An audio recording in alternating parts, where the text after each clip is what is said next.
Hello everyone, स्वागत है आप सभी का मेरे यूट्यूब चैनल पर। आज हम लोग देखेंगे वर्नर्स थ्योरी। वर्नर्स थ्योरी क्या है उसके बारे में जानेंगे। तो चलिए देखते हैं।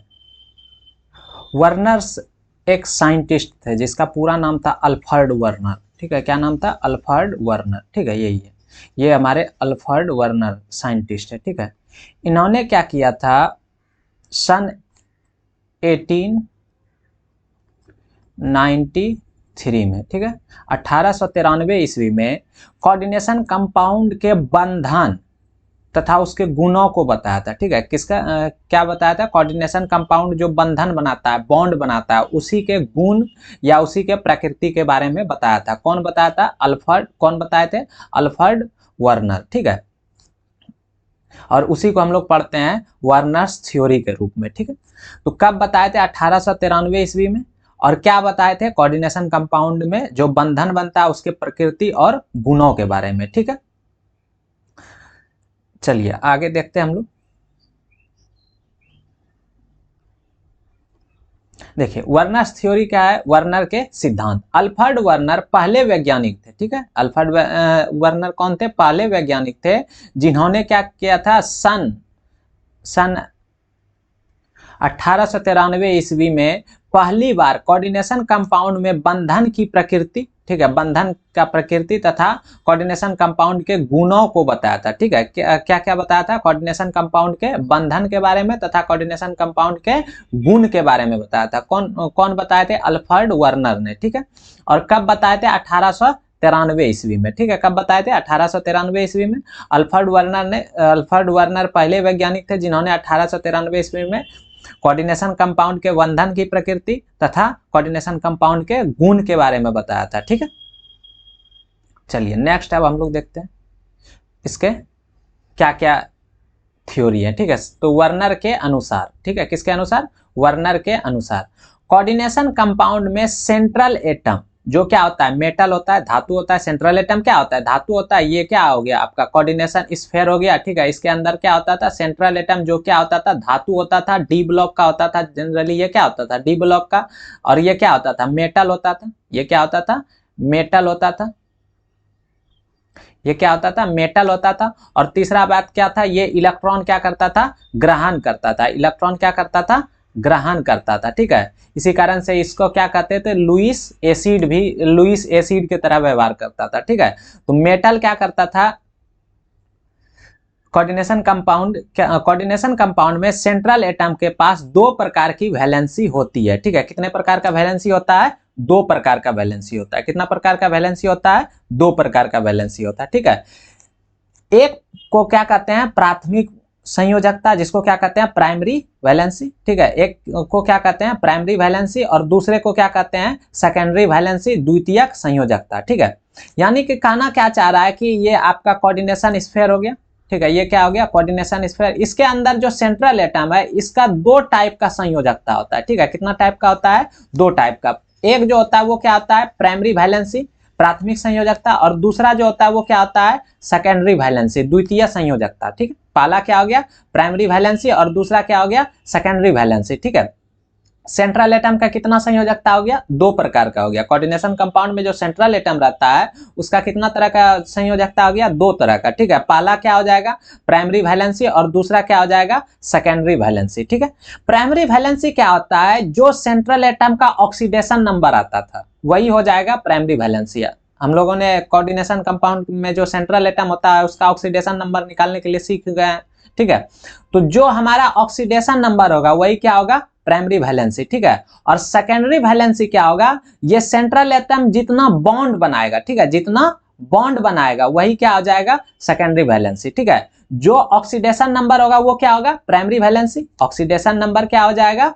Primary valency. ठीक है, सेंट्रल एटम का जो ऑक्सीडेशन नंबर आएगा वही क्या हो जाएगा? Primary valency. और जितना बॉन्ड बनाएगा, ठीक है, सेंट्रल एटम जितना बॉन्ड बनाएगा, ठीक है, क्या बनाएगा? बॉन्ड बनाएगा, वही क्या हो जाएगा? Secondary valency. ठीक है, तो अभी बस इतना जानना है कि कोऑर्डिनेशन कंपाउंड में जो सेंट्रल एटम होता है उसके पास कितना प्रकार का वैलेंसी होता है? दो प्रकार का वैलेंसी होता है। संयोजकता कितना प्रकार का होता है? दो प्रकार का होता है, ठीक है। एक संयोजकता को क्या कहेंगे? प्राइमरी वैलेंसी, और दूसरे संयोजकता को क्या कहेंगे? Secondary valency. प्राइमरी वैलेंसी का हिंदी क्या हो जाएगा? प्राथमिक संयोजकता, और सेकेंडरी वैलेंसी का हिंदी क्या हो जाएगा? द्वितीयक संयोजकता, ठीक है। तुम समझ में आ गया कि कोऑर्डिनेशन स्फीयर होगा, इसमें क्या होगा? सेंट्रल एटम होगा। सेंट्रल एटम का कितना टाइप का संयोजकता होगा? दो टाइप का संयोजकता होगा, ठीक है। पहला क्या होगा? प्राइमरी वैलेंसी, ठीक है, और दूसरा क्या हो जाएगा? सेकेंडरी वैलेंसी, ठीक है। ये पहला स्टेटमेंट हो गया। अब दूसरा देखते हैं हम लोग। दूसरा क्या है? सेंट्रल एटम के ऑक्सीडेशन नंबर को प्राइमरी वैलेंसी कहते हैं, प्राथमिक संयोजकता कहते हैं, ठीक है। सेंट्रल एटम के ऑक्सीडेशन नंबर को, किसको? ऑक्सीडेशन नंबर को ही हम लोग क्या कहते हैं? प्राइमरी वैलेंसी कहते हैं, ठीक है। तो किसी भी सेंट्रल एटम का दो संयोजकता था, ठीक है, तो एक को क्या कहते थे? प्राइमरी वैलेंसी, और एक को क्या कहते थे? Secondary valency. तो सेंट्रल एटम का, ठीक है, सेंट्रल एटम का जो ऑक्सीडेशन नंबर होगा, क्या होगा? सेंट्रल एटम का जो क्या होगा? ऑक्सीडेशन नंबर होगा, जितना ऑक्सीडेशन नंबर हो जाएगा वही उसका क्या हो जाएगा? प्राइमरी वैलेंसी, ठीक है। जितना सेंट्रल एटम का ऑक्सीडेशन नंबर हो गया वही क्या हो जाएगा? प्राइमरी वैलेंसी, ठीक है। समझ में आ गया? प्राइमरी वैलेंसी क्या हो जाएगा? सेंट्रल एटम का ऑक्सीडेशन नंबर, जितना ऑक्सीडेशन नंबर आएगा वही क्या हो जाएगा? प्राइमरी वैलेंसी, ठीक है। सेंट्रल एटम के ऑक्सीडेशन नंबर को प्राइमरी वैलेंसी कहते हैं या प्राथमिक संयोजकता कहते हैं, ठीक है। चलिए कुछ एग्जांपल हम लोग देखेंगे अब।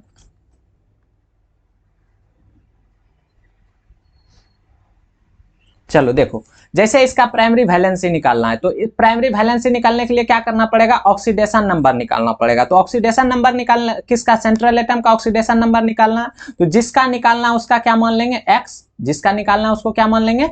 एक्स मान लेंगे। NH3 का कितना होता है? NH3 पर कोई चार्ज नहीं होता है, इसका ऑक्सीडेशन नंबर क्या हो जाएगा? जीरो हो जाएगा, ठीक है। तो एक NH3 का जीरो, तो 6 NH3 का भी क्या हो जाएगा? जीरो हो जाएगा। और एक Cl का कितना होता है? -1, तो 3 Cl है, तो कितना हो जाएगा? -3 हो जाएगा, ठीक है। जिसका निकालना था उसको क्या मान लिए? एक्स मान लिए, ठीक है। NH3 पर कितना होता है? जीरो होता है। NH3 का ऑक्सीडेशन नंबर क्या होता है? जीरो होता है, ठीक है। और एक Cl पे होता है -1, तो 3 Cl पे कितना हो जाएगा? -3, ठीक है। अब देखो सबको क्या करना है? जोड़ के जीरो के बराबर करना है। तो क्या हो जाएगा? x प्लस जीरो प्लस कितना हो जाएगा? -3 इक्वल टू क्या हो गया? जीरो, ठीक है। तो ये क्या हो जाएगा? x, ये प्लस माइनस क्या हो जाएगा? प्लस जीरो, एक बार लिख देते हैं। ये प्लस माइनस क्या हो गया? जीरो हो गया। सॉरी, प्लस माइनस क्या हो जाएगा? माइनस कितना हो जाएगा? 3 इक्वल टू क्या हो गया? जीरो, ठीक है। अब क्या हो जाएगा? x -3 इक्वल टू क्या हो जाएगा? जीरो हो जाएगा। और x इक्वल टू कितना हो जाएगा? +3, ठीक है। तो किसका? CO का ऑक्सीडेशन नंबर ऑफ CO, ठीक है, oxidation number of CO is equal to कितना हो जाएगा? +3, ठीक है। तो ऑक्सीडेशन नंबर CO का कितना हो गया? +3। और जितना ऑक्सीडेशन नंबर होगा सेंट्रल एटम का वही क्या हो जाएगा? उसका प्राइमरी वैलेंसी, ठीक है, वही क्या हो जाएगा? Primary valency. तो हम लोग क्या जानते हैं? Primary valency is equal to क्या होता है? ऑक्सीडेशन नंबर, ठीक है। प्राइमरी वैलेंसी क्या होता है? ऑक्सीडेशन नंबर के क्या होता है? बराबर होता है, ठीक है। तो इसलिए primary valency is equal to क्या हो जाएगा? प्राइमरी वैलेंसी इक्वल टू क्या हो जाएगा? ऑक्सीडेशन नंबर हमारा कितना है? 3 है। तो यही क्या हो गया हमारा? प्राइमरी वैलेंसी, ठीक है। तो जो ऑक्सीडेशन नंबर होगा वही क्या हो जाएगा? प्राइमरी वैलेंसी, ठीक है। जो ऑक्सीडेशन नंबर होगा वही क्या हो जाएगा? Primary valency. और कैसे निकालना है ये पता है, ठीक है। जिसका निकालना है ऑक्सीडेशन नंबर उसको क्या मान लेंगे? एक्स मान लेंगे, और बाकी सबका रख देंगे। NH3 पर क्या? NH3 का ऑक्सीडेशन नंबर क्या होता है? जीरो होता है, ठीक है। Cl3 का कितना हो जाएगा? एक Cl का -1, तो 3 Cl का -3, और सबको क्या करेंगे? जोड़ के किसके बराबर कर देंगे? जीरो के बराबर, ठीक है। उसके बाद कैलकुलेट करने के बाद x का मान कितना आ गया? +3 आ गया, ठीक है। +3 आ गया तो ऑक्सीडेशन नंबर हमारा CO का कितना हो गया? +3 हो गया। तो और हम लोग जानते हैं कि प्राइमरी वैलेंसी और ऑक्सीडेशन नंबर क्या होता है? आपस में बराबर होता है, इक्वल होता है। तो इसलिए primary valency is equal to क्या हो जाएगा? 3 हो जाएगा, ठीक है। चलिए नेक्स्ट अब हम लोग देखेंगे। नेक्स्ट क्या है K4FeCN6, ठीक है। तो इसको भी इसका भी क्या निकालना है, प्राइमरी वैलेंसी निकालना है। तो प्राइमरी वैलेंसी निकालने के लिए सबसे पहले क्या निकालेंगे हम लोग, ऑक्सीडेशन नंबर निकालेंगे, ठीक है। जिसका निकालना है सेंट्रल एटम कौन हो गया, Fe हो गया, तो सेंट्रल एटम का क्या मान लेंगे, X मान लेंगे। जिसका निकालना है उसको क्या मान लेंगे, X मान लेंगे, ठीक है। और एक K पे होता है +1, ठीक है। तो 4K पर कितना हो जाएगा, +4 हो जाएगा, ठीक है। एक K पे कितना होता है +1, तो 4K पर कितना हो जाएगा +4। Cn पर कितना होता है -1, तो 6Cn पे कितना हो जाएगा -6 हो जाएगा, ठीक है। अब सबको क्या करना है, जोड़ के 0 के बराबर कर देना, तो कितना हो जाएगा +4 हो जाएगा, प्लस कितना हो जाएगा x हो जाएगा, प्लस कितना हो जाएगा -6 इक्वल टू क्या हो जाएगा 0 के बराबर आ जाएगा, ठीक है। अब नेक्स्ट क्या करेंगे, 4 + x प्लस माइनस कितना हो जाएगा माइनस इक्वल टू क्या हो गया 0, ठीक है। अब नेक्स्ट देखो x 4 - 6 कितना हो जाएगा -2 इक्वल टू क्या हो जाएगा 0, ठीक है। और x इक्वल टू कितना हो जाएगा +2 हो जाएगा, ठीक है। तो अब देखो ऑक्सीडेशन नंबर Fe का कितना हो जाएगा +2 हो जाएगा। Oxidation number of Fe, oxidation number Fe का कितना हो गया +2 हो गया, ठीक है। Oxidation number of Fe equal to कितना हो गया +2। और हम लोग जानते हैं कि प्राइमरी वैलेंसी जो होता है वो ऑक्सीडेशन नंबर के क्या होता है बराबर होता है। Primary valency is equal to क्या होता है ऑक्सीडेशन नंबर, ठीक है। प्राइमरी वैलेंसी इक्वल टू क्या होता है ऑक्सीडेशन नंबर, ठीक है। तो प्राइमरी वैलेंसी क्या हो जाएगा हमारा, प्राइमरी वैलेंसी इक्वल टू क्या हो जाएगा ऑक्सीडेशन नंबर हमारा कितना है Fe का +2, तो ये प्राइमरी वैलेंसी भी क्या हो गया 2 हो गया, ठीक है। तो जितना ऑक्सीडेशन नंबर होगा वही क्या हो जाएगा प्राइमरी वैलेंसी, ठीक है।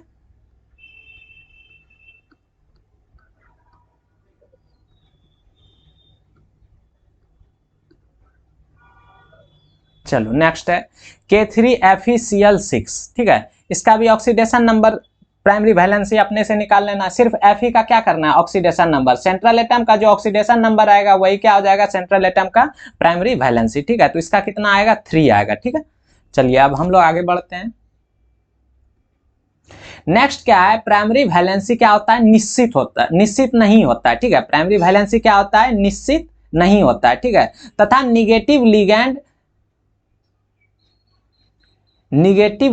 के द्वारा निगेटिव लिगैंड आयन के द्वारा संतुष्ट होता है, ठीक है। निगेटिव लिगैंड आयन के द्वारा क्या होता है ये संतुष्ट होता है, ठीक है। देखो प्राइमरी वैलेंसी जो होगा वो क्या होगा फिक्स नहीं होगा, वो क्या होगा निश्चित नहीं होगा, ठीक है। और ये प्राइमरी वैलेंसी जो है वो निगेटिव लिगैंड जब रहेगा तो ही सही आएगा, ठीक है। प्राइमरी वैलेंसी मतलब क्या ऑक्सीडेशन नंबर, तो मतलब क्या ऑक्सीडेशन नंबर सही तरीके से तब आएगा जब क्या होगा निगेटिव लिगैंड होगा। कौन होगा निगेटिव लिगैंड होगा। दूसरा अगर पॉजिटिव लिगैंड न्यूट्रल लिगैंड होगा तब कुछ और आ सकता है, इधर उधर हो सकता है, लेकिन निगेटिव लिगैंड है तो इसका मतलब प्राइमरी वैलेंसी क्या आएगा सही तरीके से आएगा, ठीक है। तो इसलिए निगेटिव लिगैंड जो होता है इसको संतुष्ट करता है, ठीक है। निगेटिव लिगैंड आयन के द्वारा क्या होता है संतुष्ट होता है, ठीक है। तो प्राइमरी वैलेंसी क्या होगा निश्चित नहीं होगा, प्राइमरी वैलेंसी क्या होगा निश्चित नहीं होगा। और ये किसके द्वारा संतुष्ट होगा निगेटिव लिगैंड आयन के द्वारा संतुष्ट होगा, पॉजिटिव लिगैंड आयन के द्वारा नहीं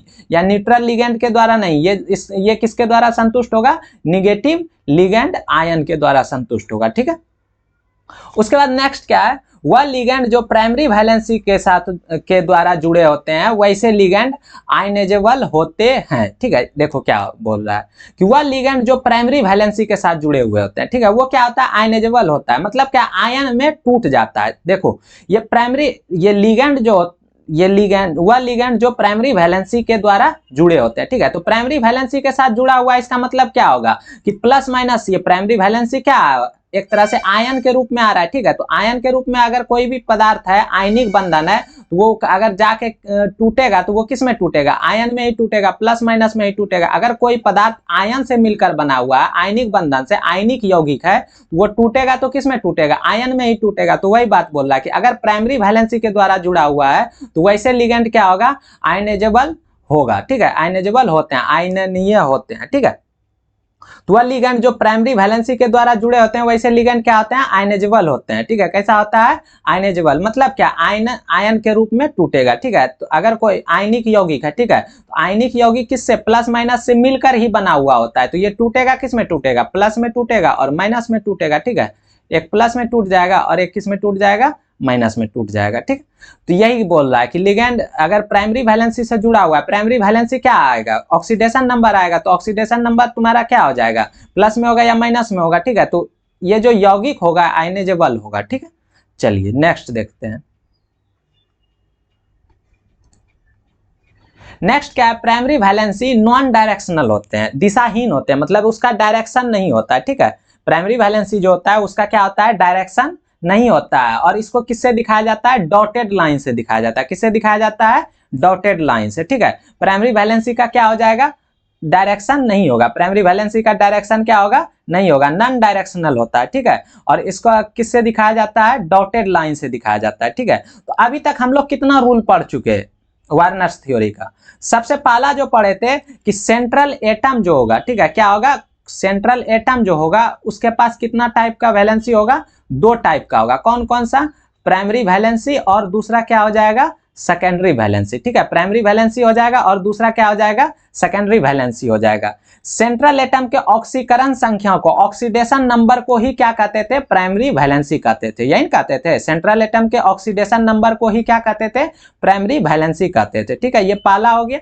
पहला रूल क्या पढ़े कि सेंट्रल एटम के पास क्या होगा, दो तरह का वैलेंसी होगा। पहला जो होगा वो क्या होगा, प्राइमरी वैलेंसी होगा, और दूसरा जो होगा वो क्या होगा, सेकेंडरी वैलेंसी होगा। पहला जो होगा क्या होगा, प्राथमिक संयोजकता होगा, और दूसरा जो होगा वो क्या होगा, द्वितीयक संयोजकता होगा। ठीक है, और प्राइमरी वैलेंसी जो होगा, प्राथमिक संयोजकता जो होगा वो क्या होगा, सेंट्रल एटम के ऑक्सीकरण संख्या के क्या होगा, बराबर होगा। मतलब सेंट्रल एटम का जितना ऑक्सीकरण संख्या होगा वही क्या हो जाएगा, उसका प्राइमरी वैलेंसी हो जाएगा। ठीक है, उसके बाद क्या पढ़े हम लोग, तीसरा लाइन क्या पढ़े कि प्राइमरी वैलेंसी जो होता है वो निश्चित नहीं होता है। ये क्या होगा, निश्चित नहीं होता है। ठीक है, और ये किसके द्वारा संतुष्ट होता है, निगेटिव लिगेंड आयन के द्वारा। किसके द्वारा संतुष्ट होता है, निगेटिव लिगेंड आयन के द्वारा। ठीक है, प्राइमरी वैलेंसी किसके बराबर होगा, ऑक्सीडेशन नंबर के बराबर होगा, और प्राइमरी वैलेंसी क्या होगा, निश्चित नहीं होगा, और ये किसके द्वारा संतुष्ट होगा, निगेटिव लिगेंड आयन के द्वारा संतुष्ट होगा। ठीक है, और दूसरा क्या बात सीखे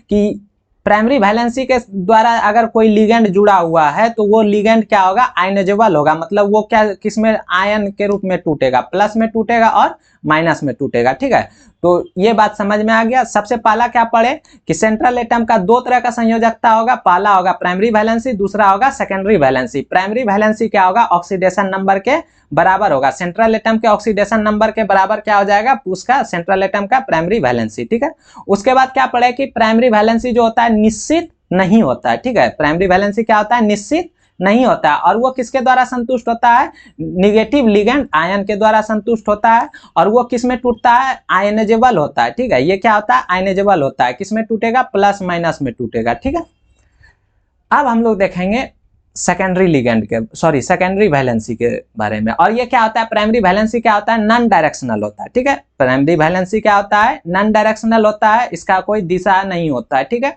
और इसको किससे दिखाया जाता है, डॉटेड लाइन से दिखाया जाता है। किससे, किसके द्वारा व्यक्त किया जाता है, डॉटेड लाइन के द्वारा व्यक्त किया जाता है। ठीक है,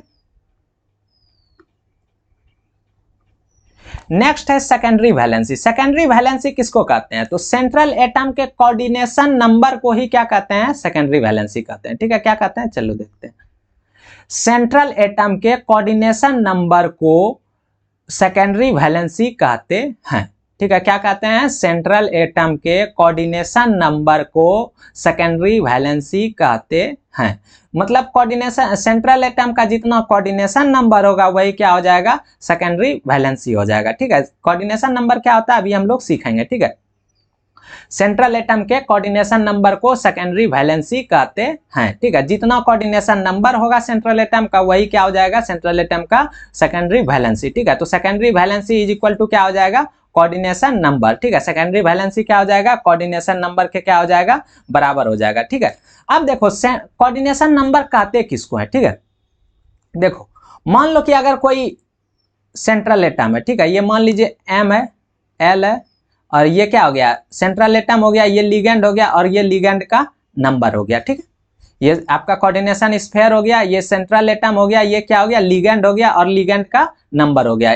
ठीक है, और ये कंप्लीट क्या हो गया, कोऑर्डिनेशन कंपाउंड हो गया। ठीक है, अब देखिए इसमें क्या कहता है कि कोऑर्डिनेशन नंबर किसको कहते हैं। ठीक है, तो सेंट्रल एटम, ठीक है, और लिगेंड, कौन, सेंट्रल एटम और लिगेंड दोनों जितना बंधन बनाता है, ठीक है, सेंट्रल एटम तथा लिगेंड जितना बंधन बनाता है इन दोनों के बीच, सेंट्रल एटम और लिगेंड के बीच, किसके किसके बीच, सेंट्रल एटम और लिगेंड के बीच जितना बंधन बनेगा, 2 बंधन बना या 3 बंधन बना, ठीक है, जितना बंधन बनेगा इतना, यही बंधन के संख्या को क्या कहते हैं, कोऑर्डिनेशन नंबर कहते हैं। ठीक है, क्या बोले फिर से समझना, सेंट्रल एटम, ठीक है, एम और लिगेंड, सेंट्रल एटम और लिगेंड के बीच जितना बॉन्ड बनेगा, ठीक है, वही क्या हो जाएगा, कोऑर्डिनेशन नंबर। अगर 2 बॉन्ड बना तो कोऑर्डिनेशन नंबर 2, अगर 3 बॉन्ड बना तो कोऑर्डिनेशन नंबर 3, अगर 4 बॉन्ड बना तो कोऑर्डिनेशन नंबर 4। मतलब सेंट्रल एटम और लिगेंड के बीच जितना बंधन बनेगा वही क्या हो जाएगा,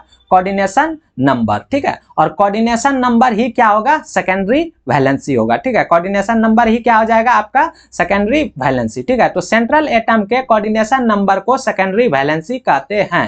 secondary valency is equal to क्या हो जाएगा, कोऑर्डिनेशन नंबर। और कोऑर्डिनेशन नंबर किसको कहेंगे, सेंट्रल एटम तथा लिगेंड के बीच जितना भी बंधन बनेगा, ठीक है, जितना भी बॉन्ड बनेगा उसी के बॉन्ड की संख्या को क्या कहेंगे, कोऑर्डिनेशन नंबर। ठीक है, चलो देखो, देखिए कोऑर्डिनेशन नंबर किसको कहेंगे, सेंट्रल एटम तथा लिगेंड के बीच बॉन्ड की संख्या को, बंधन की संख्या को कोऑर्डिनेशन नंबर कहते हैं, उप संयोजन संख्या कहते हैं। सेंट्रल एटम और लिगेंड के बीच जितना भी बंधन बनेगा वही क्या हो जाएगा, कोऑर्डिनेशन नंबर हो जाएगा। ठीक है, तो अब देखो coordination number is equal to क्या हो जाएगा, number of monodentate ligand. Monodentate ligand किसको कहते थे, जिसके पास कितना डोनर एटम होता था, 1 डोनर एटम होता था। डाइडेंटेट लिगेंड किसको कहते थे, जिसके पास 2 डोनर एटम होता था। ट्राइडेंटेट लिगेंड किसको कहते थे, जिसके पास 3 डोनर एटम होता था। टेट्राडेंटेट लिगेंड किसको कहते थे, जिसके पास 4 डोनर एटम होता था। ठीक है, तो देखो कोऑर्डिनेशन नंबर, देखो मोनोडेंटेट लिगेंड के पास कितना डोनर एटम है, 1 डोनर एटम है, इसलिए ये इसके साथ सेंट्रल एटम के साथ कितना बॉन्ड बनाएगा, 1 बॉन्ड बनाएगा। ठीक है, तो ये जितना मोनोडेंटेट लिगेंड होगा उतना ही तुम्हारा क्या हो जाएगा, कोऑर्डिनेशन नंबर हो जाएगा। ठीक है, जितना मोनोडेंटेट लिगेंड होगा वही क्या हो जाएगा, तुम्हारा कोऑर्डिनेशन नंबर हो जाएगा। अगर 5 मोनोडेंटेट लिगेंड है तो कोऑर्डिनेशन नंबर कितना हो जाएगा, 5, क्योंकि एक मोनोडेंटेट लिगेंड में डोनर एटम कितना होता है, 1 ही होता है, तो वो लिगेंड इलेक्ट्रॉन अगर देगा तो 1 ही बॉन्ड बनाएगा इसके साथ, एम के साथ, यानी सेंट्रल एटम के साथ। ठीक है, लेकिन वहीं डाइडेंटेट लिगेंड या बाइडेंटेट लिगेंड या बाइडेंटेट लिगेंड, ठीक है, द्विदंतुर लिगेंड, ठीक है, ये इसके पास कितना डोनर एटम होता था, 2 डोनर एटम होता था। ठीक है, तो 2 डोनर एटम होगा तो ये एक जो बाइडेंटेट लिगेंड होगा ये सेंट्रल एटम के साथ कितना बॉन्ड बनाएगा, 2 बॉन्ड बनाएगा। ठीक है, अगर 2 डाइडेंटेट लिगेंड होगा तो कितना, 4 बॉन्ड बनाएगा, यानी कितना, 2 गुना बंधन बनाएगा। एक डाइडेंटेट लिगेंड कितना, 2, तो 2 डाइडेंटेट 4 बनाएगा। ठीक है, तो जितना डाइडेंटेट लिगेंड या बाइडेंटेट लिगेंड रहेगा उससे कितना बंधन बनाएगा, 2 गुना बनाएगा। ठीक है, तो अगर 1 है तो 2 बनाएगा, 2 रहेगा तो 4 बनाएगा। ठीक है, तो डाइडेंटेट लिगेंड कितना बंधन बनाएगा, सेंट्रल एटम के पास साथ 2 बंधन बनाएगा। क्यों, क्योंकि डाइडेंटेट के पास डोनर एटम कितना होता है, 2 डोनर एटम होता है। ठीक है, तो 2 डोनर एटम होता है तो 2 बंधन बनाएगा, अकेले 1। और उसी तरीके से एक और डाइडेंटेट लिगेंड आ गया तो फिर वो 2 बना लेगा, तो इसी तरह से कितना, 2 गुना हमेशा बनाएगा। ठीक है, तो कोऑर्डिनेशन नंबर अगर डाइडेंटेट लिगेंड है तो कोऑर्डिनेशन नंबर क्या हो जाएगा, जितना डाइडेंटेट लिगेंड रहेगा उसको किससे गुना कर देंगे, 2 से गुना कर देंगे। ठीक है, अब देखो अगर ट्राइडेंटेट लिगेंड है, ट्राइडेंटेट लिगेंड किसको कहते थे, जिसके पास कितना डोनर एटम होता था, 3 डोनर एटम होता था। अगर किसी के पास 3 डोनर एटम है, ठीक है, अगर किसी के पास कितना डोनर एटम है, 3 डोनर एटम है, तो वो सेंट्रल एटम के साथ कितना बॉन्ड बनाएगा, 3 बॉन्ड बनाएगा। ठीक है, 3 बॉन्ड बनाएगा, एक ये ट्राइडेंटेट लिगेंड, ठीक है, 3 बॉन्ड बनाएगा। और अगर एक ट्राइडेंटेट लिगेंड आ जाता है तो वो भी 3 डोनर एटम है, तो वो भी कितना बंधन बना लेगा, 3 बंधन बना लेगा। यानी कि एक ट्राइडेंटेट कितना बंधन बना रहा है, 3 बंधन बना रहा है। एक ट्राइडेंटेट कितना बंधन, तो अगर 2 है तो 3 दूनी 6 बंधन बना रहा है, यानी कि कितना, 3 गुना बना रहा है। 3 से गुना करने के बाद ये क्या आ जाएगा, तुम्हारा कोऑर्डिनेशन नंबर आ जाएगा। ट्राइडेंटेट लिगेंड कितना बंधन बनाएगा, एक ट्राइडेंटेट 3 बॉन्ड बनाएगा, ठीक है। तो 2 ट्राइडेंटेट कितना बनाएगा, 6 बनाएगा, 3 कितना बना देगा, 9 बना देगा, तो मतलब 3 गुना बनाएगा, ठीक है। टेट्राडेंटेट लिगेंड किसको कहते थे, जिसके पास 4 डोनर एटम होता, कितना डोनर एटम होता था, 4 डोनर एटम होता था, ठीक है। उसी को क्या कहते थे, टेट्राडेंटेट लिगेंड कहते थे, ठीक है।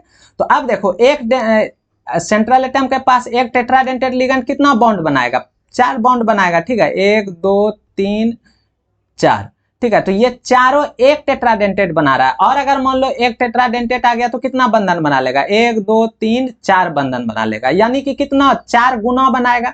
एक टेट्राडेंटेट 4 बंधन बना रहा है सेंट्रल एटम के साथ, तो 2 रहेगा तो 8 बनाएगा, 3 रहेगा तो 12 रहेगा बनाएगा, तो मतलब 4 गुना बनाएगा। तो अगर कोऑर्डिनेशन नंबर तुम्हारा मोनोडेंटेट लिगेंड है तो कोऑर्डिनेशन नंबर क्या हो जाएगा, सेम हो जाएगा। Coordination number is equal to कितना हो जाएगा, नंबर ऑफ मोनोडेंटेट लिगेंड, जितना मोनोडेंटेट लिगेंड है उतना ही तुम्हारा क्या हो जाएगा, कोऑर्डिनेशन नंबर हो जाएगा। लेकिन बाइडेंटेट या डाइडेंटेट लिगेंड आ गया तब किससे 2 से गुना करना पड़ेगा, ट्राइडेंटेट आ गया तो 3 से गुना करना पड़ेगा, 4 टेट्राडेंटेट आ गया तो किससे गुना करना पड़ेगा, 4 से गुना करना पड़ेगा, ठीक है।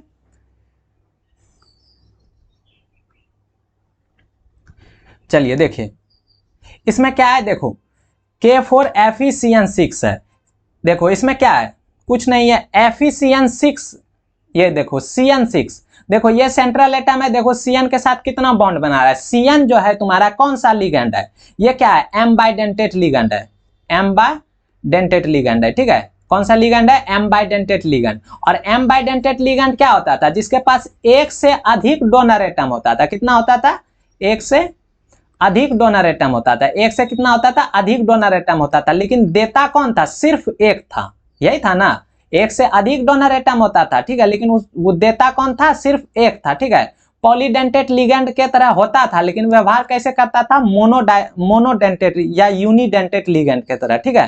तो अब देखो M बाइडेंटेट CN किसके एग्जांपल में लिखा है, M बाइडेंटेट लिगेंड के एग्जांपल में लिखा है। तो इसके पास होगा तो एक से ज्यादा डोनर एटम, लेकिन ये देगा किससे, एक ही से, ठीक है, एक ही से देगा, तो एक से देगा तो एक ही बंधन बनाएगा, तो 6 है तो 6 बंधन बनाएगा, तो इसीलिए तुम्हारा ये क्या हो गया, सेकेंडरी वैलेंसी क्या हो जाएगा, कोऑर्डिनेशन नंबर के बराबर, तो कोऑर्डिनेशन नंबर तुम्हारा कितना हो जाएगा, 6 हो जाएगा, ठीक है। M बाइडेंटेट लिगेंड कितना, एक से अधिक रहता है इसके पास डोनर एटम, लेकिन देता कौन है, सिर्फ एक देता है, तो सिर्फ एक अगर दे रहा है तो बंधन भी क्या बनाएगा, सिर्फ एक ही बनाएगा। तो एक अगर 6 है, यहाँ 6 CN है तो 6 बार बंधन बनाया होगा, कितना डोनर एटम है उससे मतलब नहीं है, दे कितना रहा है उतना ही बंधन बनाएगा, ठीक है। अगर एक आदमी दे रहा है तो एक ही बंधन बनाएगा, 2 आदमी दे रहा है तो 2 बंधन बनाएगा, ठीक है। तो उसी तरीके से CN के पास कितना डोनर एटम है उससे मतलब नहीं है, ठीक है, ये देता कितना उससे मतलब रखना है, तो ये देता कितना है, सिर्फ एक से, ठीक है, क्यों, क्योंकि ये क्या है, M बाइडेंटेट लिगेंड है, ठीक है। तो ये इसका 6 है तो 6 इसका क्या हो जाएगा, कोऑर्डिनेशन नंबर, और सेकेंडरी वैलेंसी क्या होता है, कोऑर्डिनेशन नंबर के बराबर होता है, इसीलिए इसका कितना हो जाएगा, सेकेंडरी वैलेंसी 6 हो जाएगा, ठीक है।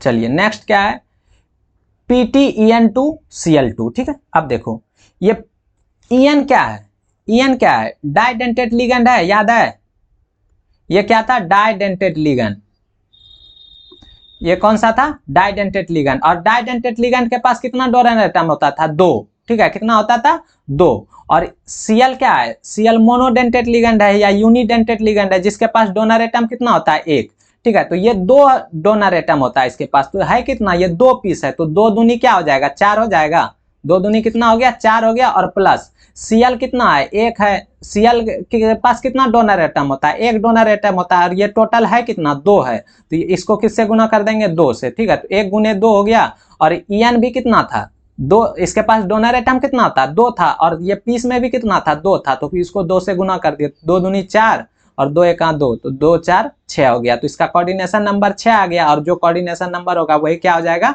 सेकेंडरी वैलेंसी, ठीक है। तो ये हमेशा याद रखना है कि जितना डोनर एटम होगा उतना ही बॉन्ड बनाएगा, ठीक है। अब EN के पास कितना है, एक EN के पास कितना है, 2 डोनर एटम है, तो ये 2 बॉन्ड बनाया होगा सेंट्रल एटम के साथ, ठीक है। ये कितना बॉन्ड बनाया होगा, 2 बॉन्ड बनाया होगा, ठीक है। तो EN यहाँ कितना है, 2 EN है, ठीक है, तो एक EN और ले लो, और एक ये बंधन बनाया होगा, ठीक है। तो टोटल कितना बंधन बना दिया, 1 2 3 4, और Cl कितना है, Cl तो अकेले रहता है, एक Cl और फिर एक Cl, तो कितना बंधन हो गया, 4 5 6, देखो यही 6 आ गया तुम्हारा। तो ऐसे कैलकुलेट करो चाहे वैसे कैलकुलेट करो, और ये याद रखना पड़ेगा कि EN कौन सा है, कौन सा लिगेंड है। तो ये कौन सा है, बाइडेंटेट लिगेंड है, ठीक है, या डाइडेंटेट लिगेंड है। और Cl कौन सा था, मोनोडेंटेट या यूनिडेंटेट लिगेंड, ठीक है। तो ये सारा याद रखना, ठीक है। चल नेक्स्ट देखो AuEN2 है, ठीक है। तो अब देखो EN कौन सा लिगेंड है, अभी तुरंत बताए, इथेन 1,2 डाई,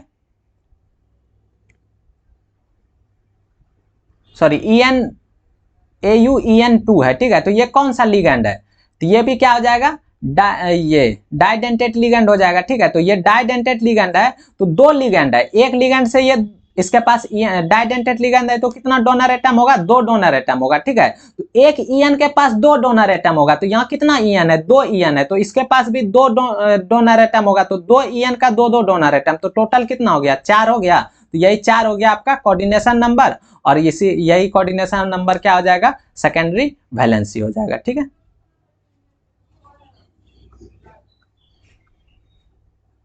ये अपने से बनाना है, इसमें भी कुछ नहीं, ये क्या है, मोनोडेंटेट लिगेंड है, ये भी मोनोडेंटेट लिगेंड है, तो इसका भी क्या हो जाएगा, 2 हो जाएगा, इसका भी 2 हो जाएगा, ठीक है। इसमें डोनर एटम 1 है, तो 2 पीस है, तो 2 हो जाएगा बॉन्ड, इसमें भी हो जाएगा 2, तो 2 2 कितना हो गया, 4, तो इसका कितना आ जाएगा, 4 आ जाएगा सेकेंडरी वैलेंसी, ठीक है। ये भी अपने से बनाना है। जैसे अब देखो इसमें क्या करना है, देखो इसका क्या निकालना है, सेकेंडरी वैलेंसी निकालना है। तो देखो इसके पास EDTA-3 के पास कितना बॉन्ड रहता था, सॉरी EDTA-3 के पास कितना, ये कौन सा एटम था, सॉरी इसके पास कितना डोनर एटम था, 5 डोनर एटम था, याद है। EDTA-3 के पास कितना एटम, कितना डोनर एटम था, 5 डोनर एटम था, ठीक है। और CN के पास कितना डोनर एटम हो जाएगा,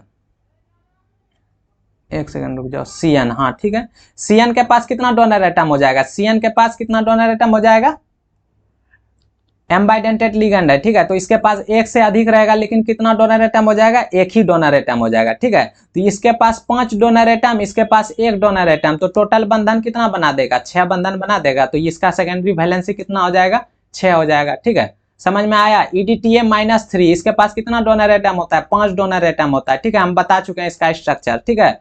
और ये क्या हो जाएगा, इस CN के पास कितना, एक से अधिक डोनर एटम होता है, लेकिन देता कितना से, सिर्फ एक ही से है। ये कौन सा लिगेंड होता है, एम्बाइडेंटेट लिगेंड होता है, ठीक है।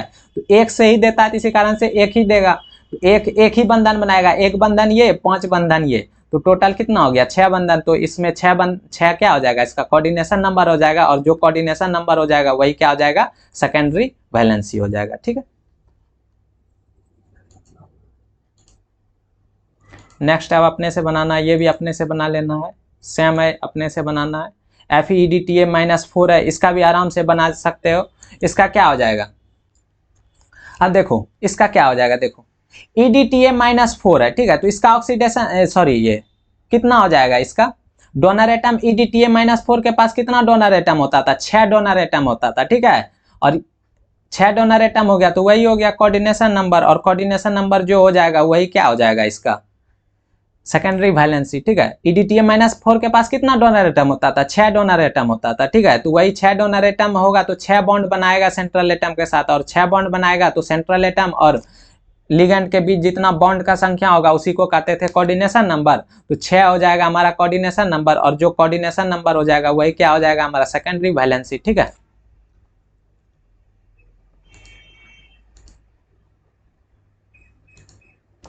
नेक्स्ट देखिए सेकेंडरी वैलेंसी, उसका जस्ट अब अपोजिट होगा। प्राइमरी वैलेंसी क्या होता था, निश्चित नहीं होता था, ठीक है। तो सेकेंडरी वैलेंसी क्या हो जाएगा, निश्चित होता है, ठीक है। सेकेंडरी वैलेंसी क्या होता है, निश्चित होता है। और ये किसके द्वारा संतुष्ट होता है, ये पॉजिटिव लिगेंड के द्वारा संतुष्ट होता है, या न्यूट्रल लिगेंड के द्वारा संतुष्ट होता है, ठीक है। क्या बोले, सेकेंडरी वैलेंसी जो होता है निश्चित होता है, ठीक है। ये क्या होता है, निश्चित होता है। बॉन्ड जितना बनाना है उतना बॉन्ड ही बनाएगा, ठीक है। ये नहीं कि जितना मन तितना बना लिया, ठीक है। तो सेकेंडरी वैलेंसी जो होता है वो क्या होता है, निश्चित होता है, तथा ये किसके द्वारा संतुष्ट होता है, पॉजिटिव लिगेंड या न्यूट्रल लिगेंड, धनात्मक लिगेंड या उदासीन लिगेंड के द्वारा संतुष्ट होता है, ठीक है। उसके बाद क्या है, वह लिगेंड जो सेकेंडरी वैलेंसी के द्वारा जुड़े होते हैं वो आयनाइजेबल नहीं होते हैं। क्यों, क्योंकि ये क्या है, बंधन है, ठीक है, ये क्या है, सहसंयोजक बंधन की तरह बंधा हुआ होता है, ठीक है, वो आयनिक बंधन से बंधा हुआ होता था, इसी कारण से प्राइमरी वैलेंसी में क्या होता था, आयन में टूट जाता था। लेकिन ये क्या सहसंयोजक बंधन से बना हुआ होता है, इसी कारण से ये क्या होता है, नहीं टूटता है, ठीक है। तो वह लिगेंड जो सेकेंडरी वैलेंसी के द्वारा जुड़े हुए होते हैं वह लिगेंड क्या होता है, आयनाइजेबल नहीं होते हैं, ठीक है। तो ये क्या होगा, आयनाइजेबल नहीं होगा। और ये किसके द्वारा शांत होगा, पॉजिटिव लिगेंड या न्यूट्रल लिगेंड के द्वारा, ठीक है। अब नेक्स्ट क्या है, नेक्स्ट क्या होगा, ये इसके पास क्या होता है, डायरेक्शन होता है, ठीक है। प्राइमरी वैलेंसी क्या होता है, नॉन डायरेक्शनल होता था, प्राइमरी वैलेंसी कैसा होता था, नॉन डायरेक्शनल होता था। लेकिन ये क्या होगा, इसके पास क्या होगा, डायरेक्शन होगा, ठीक है, इसके पास क्या होगा, डायरेक्शन होगा। और इसको किससे दिखाया जाता है, नॉर्मल लाइन से दिखाया जाता है। किससे दिखाया जाता है, नॉर्मल लाइन से दिखाया जाता है, ठीक है।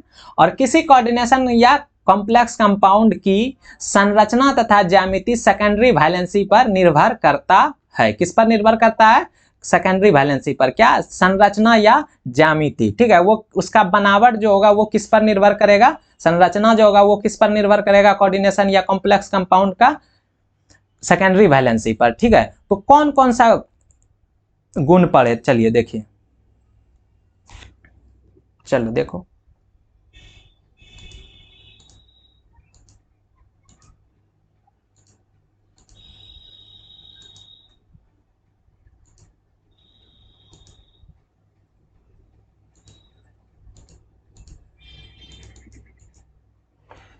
आज यहीं तक रहेगा, ठीक है। एक बार हम लोग रिवीजन कर लेते हैं क्या क्या हम लोगों ने पढ़ा।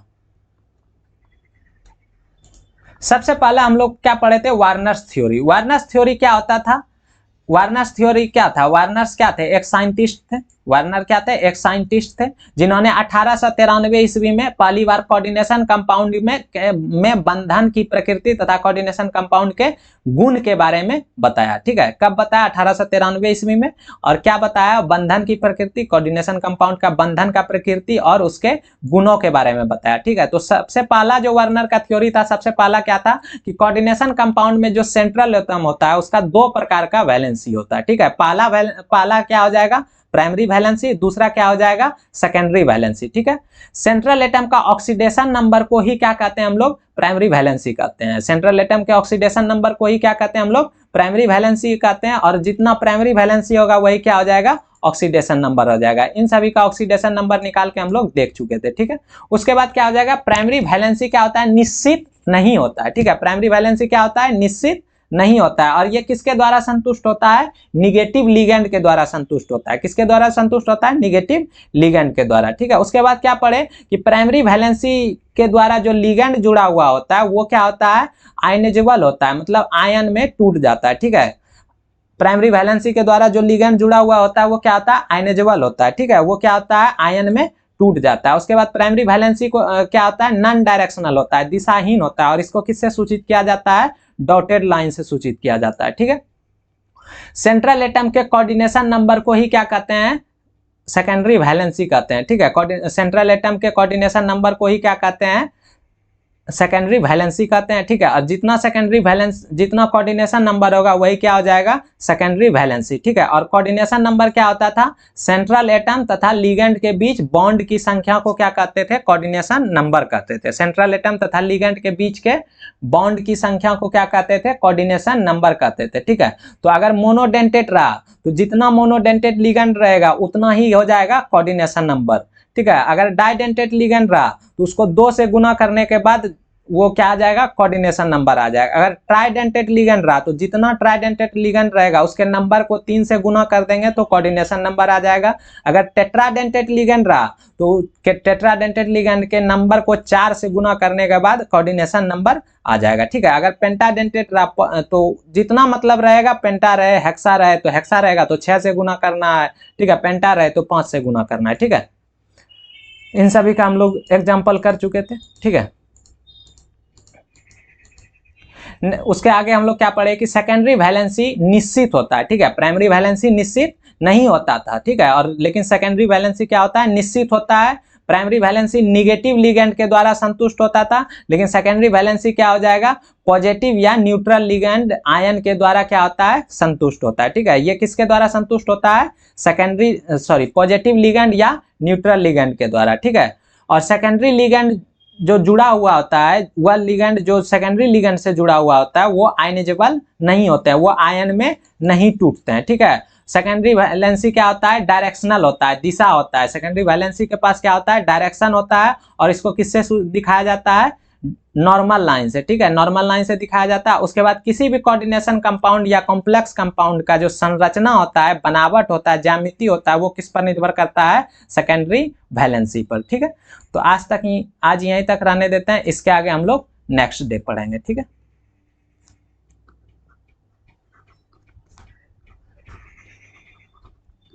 Thank you.